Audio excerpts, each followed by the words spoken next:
লাদাখের প্রথম দিন আমরা সকাল 11টার দিকেই পৌঁছে গেছিলাম হোটেলে। তারপরে একটুখানি রেস্ট নিয়ে আমরা লাঞ্চের অর্ডার দিয়ে দিই। এখানে চিকেন কারি, থুপ্পা, এটা চিকেন থুপ্পা, রুটি আর ডাল।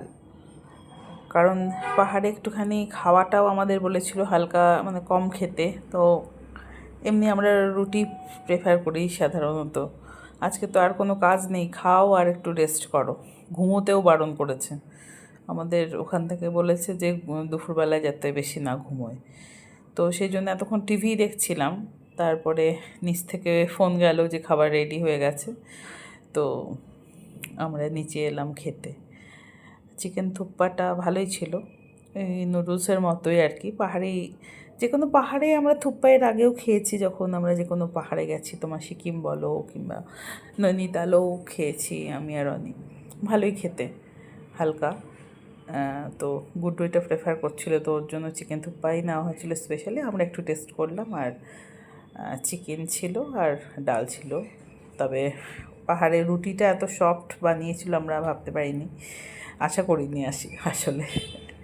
খুব ভালো বানিয়েছিল রুটিটা, নরম।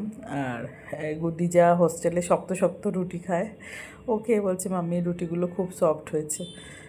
ঠিক আছে, একটু হালকা ফুলকা খেলাম আমরা, একটুখানি বসে নিচে গার্ডেনে। খুব সুন্দর রোদ আসছিল ওখানে, সানি ডে ছিল। এটা একটা খুব সুবিধা ছিল আমাদের ওখানে, ঠান্ডা সেরকম আমরা পাইনি।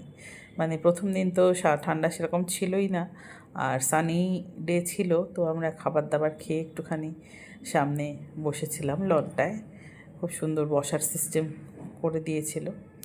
তো এমনি অন্যান্য খাবারগুলোও টেস্টিই ছিল, চিকেন কারিটাও ভালো ছিল আর ডালটাও টেস্টি ছিল। যাই হোক, প্রথম দিন হিসাবে ভালোই লাগলো আমাদের।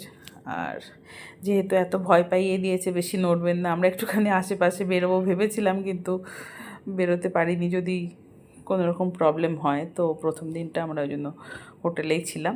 কাল সকালে আবার আমরা বেরোবো 9:30টার দিকে। হ্যাঁ।